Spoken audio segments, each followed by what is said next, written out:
Hey guys, I'm Louis and welcome to my latest video. So in today's video I'm going to be doing a quick review of the group stage of the FIFA Women's World Cup 2015 of course, and basically I've just got my iPod and I'm just going to go through each group table and just give a quick review of my thoughts on the group and whether there was any shocks or anything that surprised me, that sort of thing. So the first group that we have is Group A, which you can see on the screen right now, and it essentially went down as Canada went through as they topped the group, China went through, and I think Netherlands went through also when they finished in third, because in this competition it was the top two teams go through like a normal World Cup, and then it was the three best third place teams from the whole tournament also go through. So I think Netherlands actually did go through on 4 points, and obviously New Zealand finished bottom. Now in that group there's not really much that surprised me. I mean, I didn't actually know that much about China or how good they are,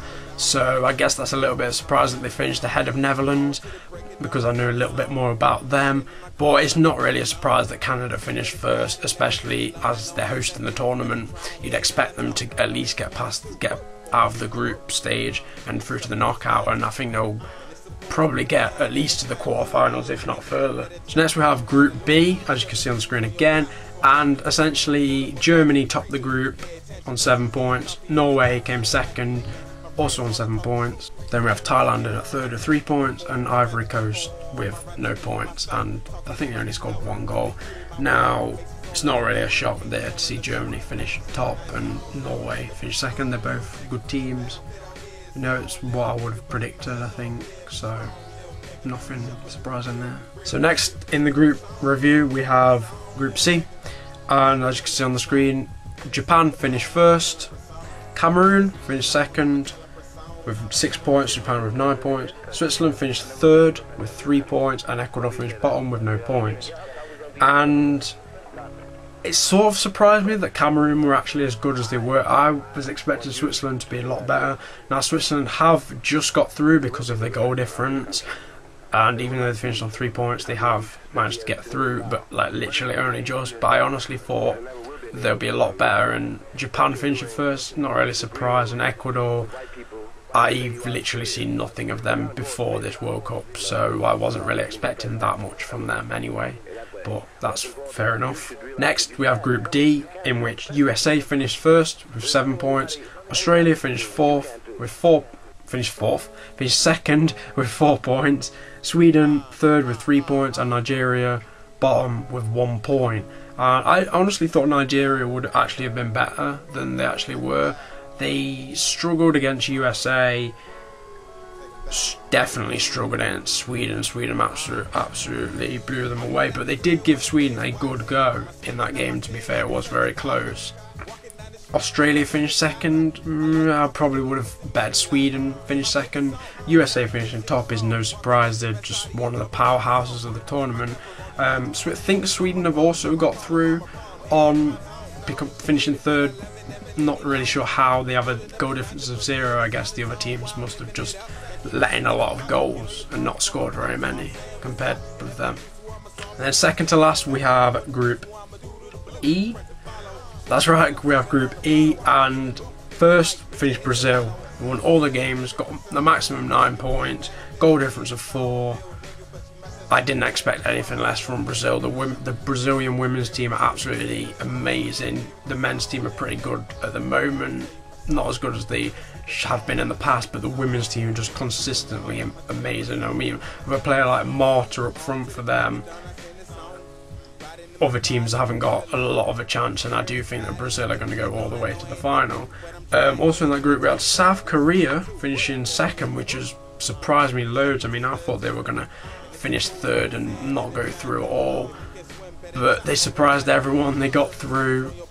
Really shocked that Spain didn't do better, and I know that Spain played Costa Rica the other day, last night in fact, and they lost 2-1 I believe, and yeah, that essentially put them out of the group straight away at the bottom of the group. Spanish teams in these World Cups don't seem to be doing well at the moment, do they? Then at Group F, we have obviously England's group with France, Mexico and Colombia.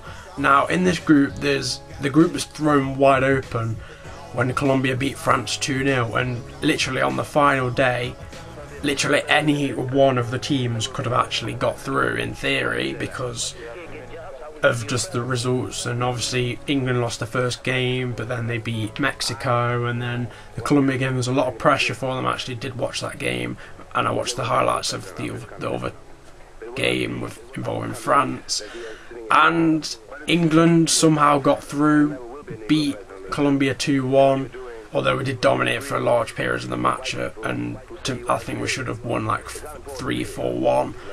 But we didn't. We just won by two goals to one, and you know, you can't really ask for much more. England, they've got out of the group, they finished second in the group, they finished level on points with France. Goal difference let them down, but finishing second is, I'm not entirely sure if it's a better option. I don't think it is. I think the first team will play one of the third place teams from another group. So, you know, whichever way you look at it, England are going to have a tough time in this World Cup. They've got Norway next. I could see them getting to at least the semi-finals, but beyond that I'm not too sure at the moment. But they've got some talented players, and hopefully they do well. And words to Mexico. Mexico played absolutely amazingly.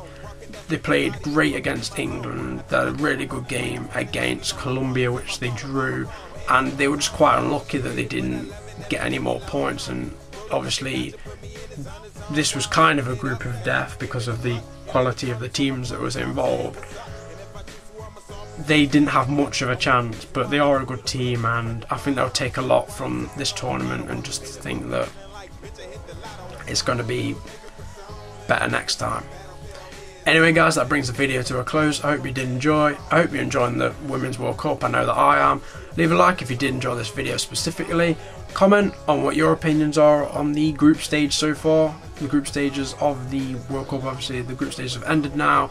You'll be watching this on Friday, which means that the next round of the World Cup will start on Saturday. I'm just filming loads of videos in advance because I've got a pretty much free day today, and